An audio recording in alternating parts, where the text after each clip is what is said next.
first few months where I felt kind of an abrupt bout of fatigue at 2 sporting events I was competing at.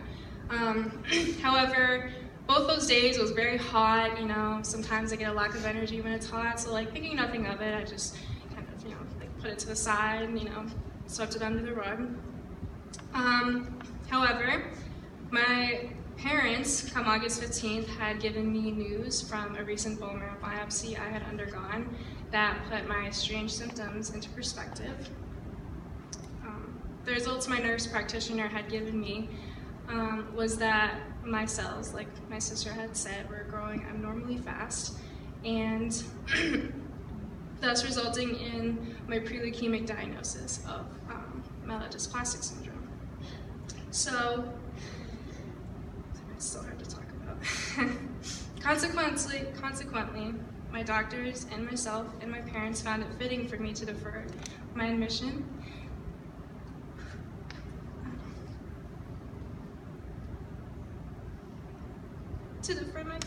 college admission, and to then prepare the next however many months for treatment. So, completely flipped the script, you know? I was so excited. I was preparing for something that, you know, a lot of people are excited for. I was ready for new friendships, new relationships, new opportunities, but now I was preparing for something I never thought I would be. So apart from my physical setback, my emotional tolerance was being tested at the same time. And what I mean by this is, immediately after my diagnosis, I began to see people for who they really were. And this isn't usually new for people who undergo a diagnosis like mine or any kind of diagnosis. Sometimes they see the people that they expect the most support from don't follow through. And the people that they expect the least support from go above and beyond what they could expect. So I immediately saw people for who they were. I saw the loving, optimistic, and supportive, and the manipulative, dishonest, arrogant, and untrustworthy.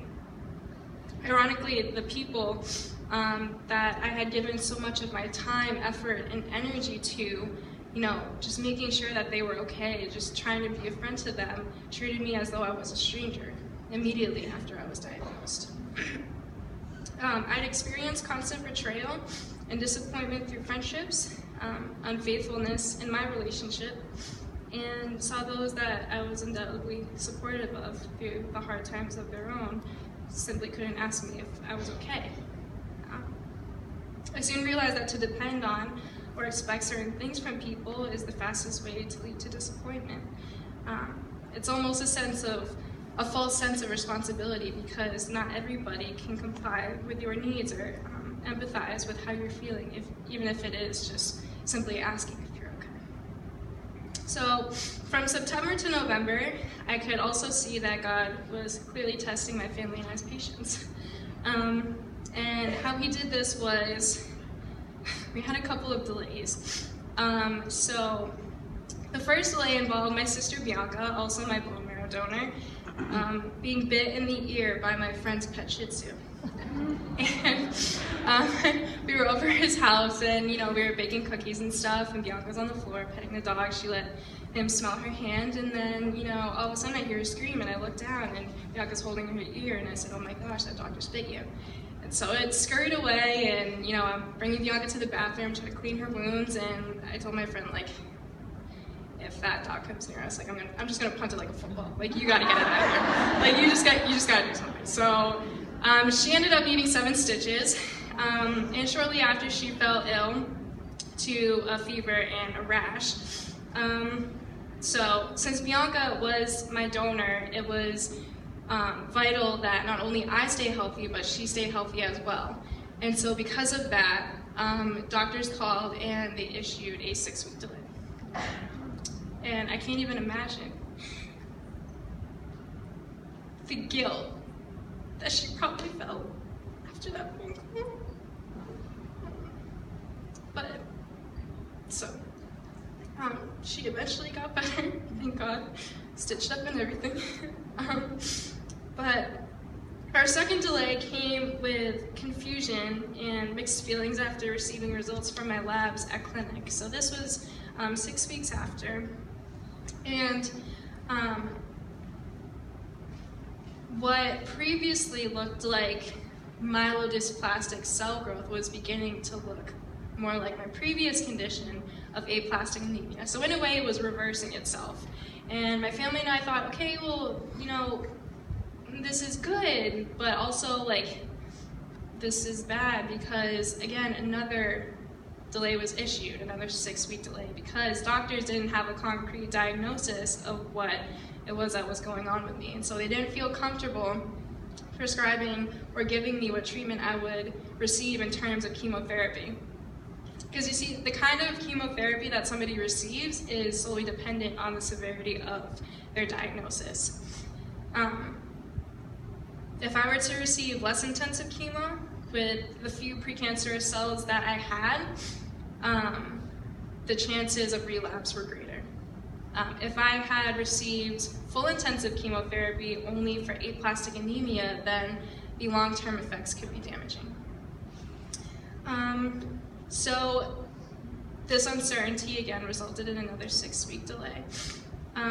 However, this was frustrating, mostly because I had a timeline. This all happened around September of 2015. And I wanted to be back at school playing field hockey, and, you know, getting an education by August of 2016.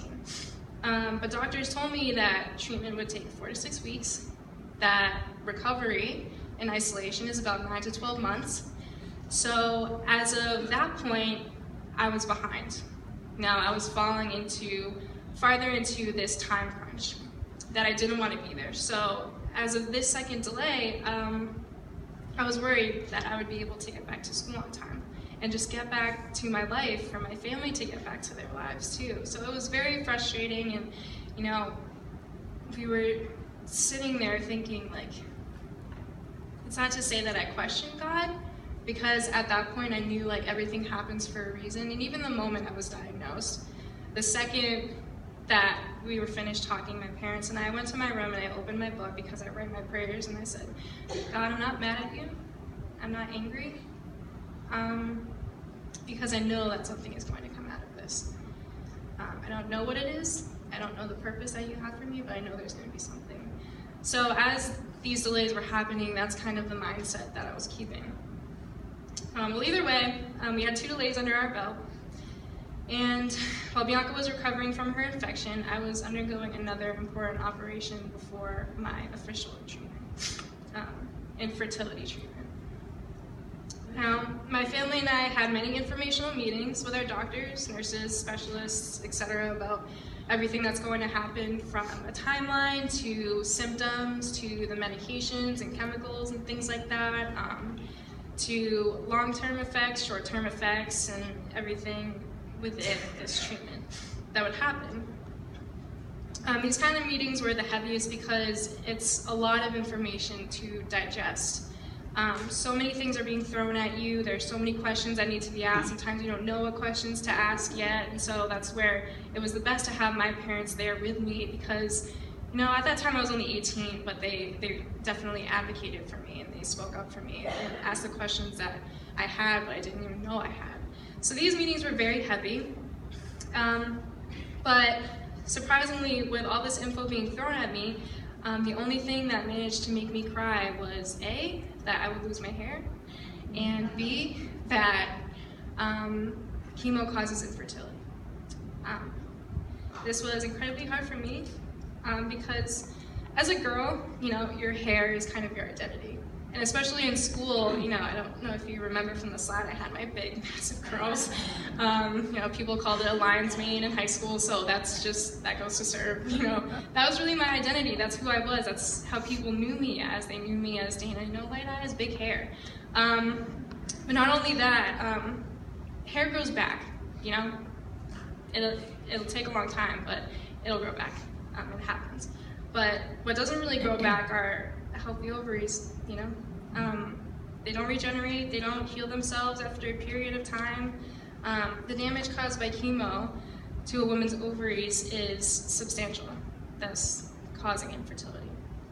And that was so heavy on my heart because when I looked into my future, I had always seen a family of my own. I had always seen my own kids. Sorry. I had always, wanted to teach them the things that my parents taught me, to have grandkids. So this was a dream of mine, and to think that it wasn't a possibility anymore, it was overwhelming. I'm so dramatic. Thank God there's technology, and we live in this day and age because the possibility of me having kids was possible, and it was through fertility treatment through Boston Brigham and Women's Hospital. So I underwent these treatments. It was a series of shots that I had to get taken, and then eventually they did an egg harvest where I went into surgery and they would take my eggs. So that. Kids are in my future. It is a possibility, thank God. So,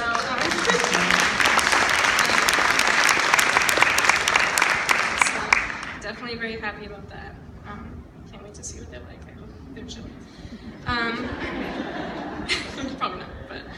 So I eventually surpassed all the red flags when doctors told me that my marrow consisted of both myelodysplastic and aplastic cell growth. So it's a mixture of both, and that I would be receiving full intensive chemotherapy. So I was officially admitted to Boston Children's Hospital on December 1st, scheduled to start chemo the following day. Now, treatment was certainly the most physically strenuous part of my journey, and where I best learned how to exercise a positive mindset, faith, prayer, and the phrase mind over matter. My coach says it a lot in sports. I've always heard that, but now I'm taking it to a different setting where it's in treatment and a physical condition. A typical day in treatment didn't start at 8 a.m. or end at 1 o'clock, but was ongoing for 24 hours. I'd wake up early, most of the time around 6:30 or 7 a.m., because when ordering food, it'd take about 45 minutes for it to arrive. And when it arrived, you would have to eat it fast enough because they didn't want the food that you were eating to get cold. Otherwise, it wasn't good anymore, so you had to either throw it away or somebody else could eat it. So another time crunch. It'd take about 45 minutes for the food to arrive. My meds consisted of 5 different mandatory pills or liquid meds, and nausea pills and nausea patches. There was a patch that would go behind my right or left ear and would be changed every 3 days or so.